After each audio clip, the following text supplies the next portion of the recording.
Very good morning, friends. I hope you're all safe and healthy.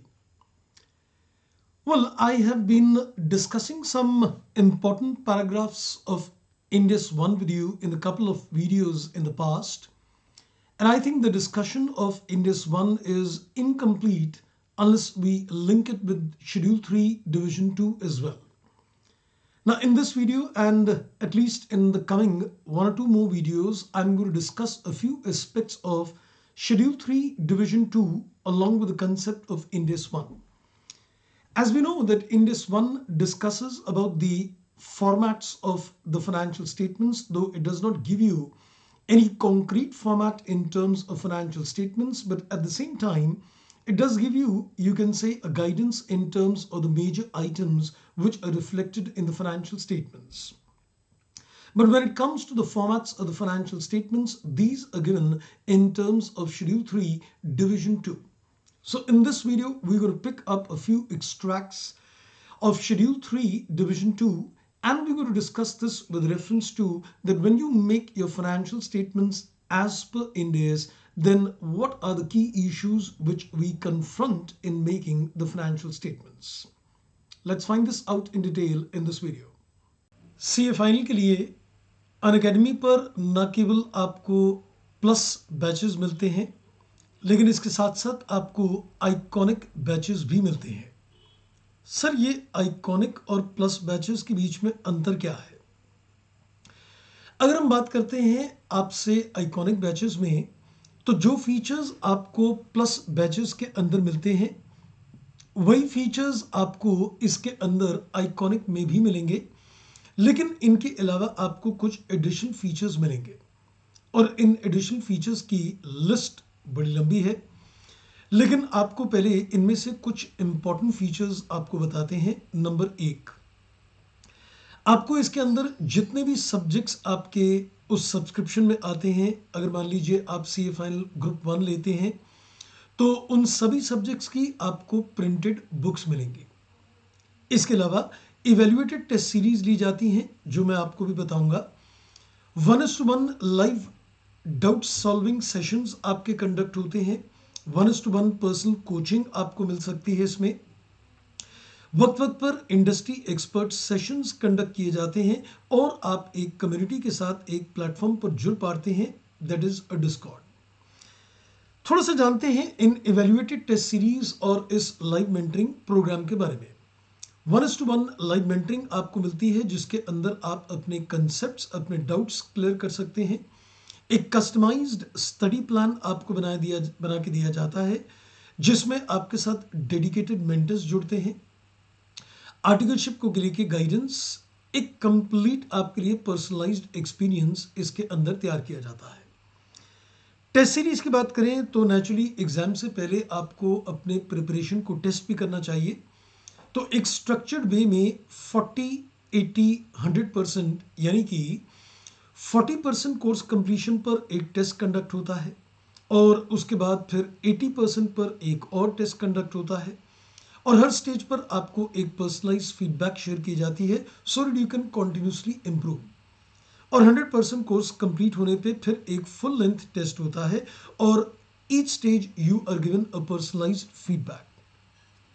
सवाल पैदा होता है कि इतना सब कुछ आपको किस प्लान के अंदर मिलेगा? तो आइकॉनिक सब्सक्रिप्शन के अंदर चार्जेस बिल्कुल नॉमिनल हैं। अगर आप मान लीजिए सीए फाइनल ग्रुप 1 या ग्रुप 2 की सब्सक्रिप्शन प्लान करते हैं तो 12 मंथ्स की आपको सब्सक्रिप्शन कॉस्ट करती है 2375 और ये आपकी पर मंथ इफेक्टिव कॉस्ट है और इस पर भी आप 10% डिस्काउंट अवेल कर सकते हैं। मेरा कोड इस्तेमाल कर सकते हैं CAKB10 और आपको इस पर 10% इमीडिएटली डिस्काउंट मिलता है। इन प्लान्स को अवेल करने के लिए आप डिस्क्रिप्शन बॉक्स के अंदर एक लिंक आपको मिलेगा and you can directly subscribe for those particular plans.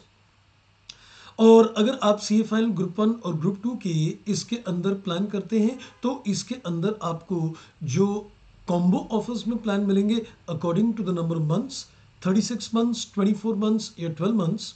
अगर मान लीजिए 36 मंथ्स के प्लान को देखें तो आपकी कॉस्ट इफेक्टिवली 1833 पर मंथ बैठती है। ये सब कुछ आपको आइकॉनिक बैचेस के अंदर मिलता है।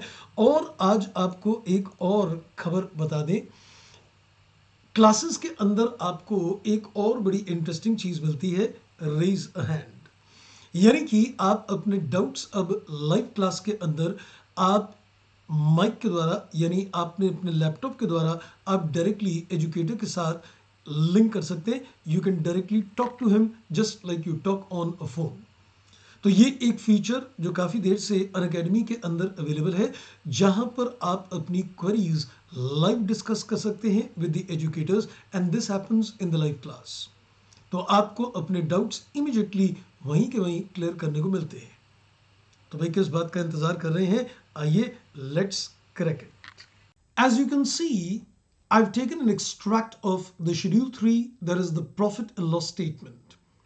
Now, in this particular point, you can see I've taken the point number 13, which talks about the profit or loss for the period. Then there is a point number 14, which talks about other comprehensive income, what we popularly call it as OCI. Now, OCI has got two sections, as you can see, 14A as well as 14B. 14A is talking of items that is not reclassified to the profit and loss, and 14B is talking of items that is reclassified to the profit and loss. And then it comes to the point number 15, which is nothing but it's the sum total of the point number 13 as well as the point number 14. And then we calculate the basic earning per share. Now, when I look at, the point number 13, 14, and 15, what comes to the mind is it can be beautifully linked to the concept of earning per share. Now, if I go back to the concept, what we've done in Division 1, I'm talking of companies to which accounting standards would apply. Now, these companies, would record every income and expense in the profit and loss account. Now, when you're going to record everything in the profit and loss account, that would mean that the EPS will get affected because of every income and expense. Because if you're going to take it in the P&L, then the profits are impacted and the earning per share is impacted. Now, this is based on what we've been doing in terms of IGAP, that is Division 1. Now, we see something very scientific in terms of the Indias, and that is, you can see that when you take the items in point number 13, it definitely affects the point number 15, which is the total comprehensive income. And it also impacts the earning per share as well. So remember, when you take the items of income and expense in the calculation of point number 13, it impacts the profits in point number 15, and it also impacts the earning per share as well.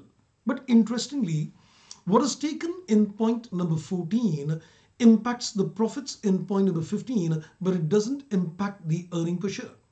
That means whatever is taken in the other comprehensive income is not a part of the earning per share. Isn't that interesting? And then interestingly, if you look at the point number 14, which is the other comprehensive income, that is A and B, items which are taken in 14A never go to the profit and loss section 13 in the future. But items which are taken in 14B are reclassified to the profit and loss, so they enter the point number 13 in the future. So, we can say that the point number 14 OCI is like a section where, things may be temporarily parked, though they are accumulated in terms of statement of changes in equity, but you can say you have temporarily parked them in OCI. Now they may be reclassified to point number 13 in the future, or they may never be reclassified to point number 13. Which means, interestingly, if you look at the point number 14, you can say what goes in 14A would never go to point number 13. So it would never impact the earning per share in the future as well. But what is going to be taken in terms of 14B is something which is, going to go to point number 13 in the future. So in that particular case, it would affect the earning per share in the future. So interestingly, if you link the point number 13, the point number 14A, and the point number 14B in terms of the earning per share, we can say what goes in point number 13 impacts the profits of the current year and the earning per share of the current year? 1. What enters in point number 14A impacts the profit of the current year and would not impact the EPS of the current year and would not even impact the EPS of the future year. But what enters in point number 14B is impacting the profits of the current year, not impacting the EPS of the current year, but is going to impact the EPS of the future year. That's pretty interesting indeed. So that means if you compare things with the reference to the IGAP, what we were doing in terms of accounting standards and what we're doing in terms of the Indian accounting standard is very much different. Because in the IGAP, every income and expense was impacting profits and EPS in the current year itself. Now we've got three variations. Items which impact the profits and the EPS in the current year, point 30. Items which impact the profits in the current year but EPS not now, never, point number 14A. Items which impact the profits of the current year and will not impact EPS this year but will impact in the future, that's 14B. This is the, you can say, relationship in terms of the Schedule 3, which I think is incomplete, if you're talking in terms of Ind AS 1. Now the question what comes to the mind is which items are taken in terms of 14A and 14B. The list is given in the Ind AS 1, but when you go through various Indian accounting standards, you would see in various Ind AS a specific discussion which correlates where items are taken. So in any case, when you are studying the Indian accounting standard, it's a good practice that you should always link your Schedule 3 and then correlate the impact. That's all in this video. More to come on Schedule 3 Division 2 in the coming videos. Thank you for watching. Take care and goodbye.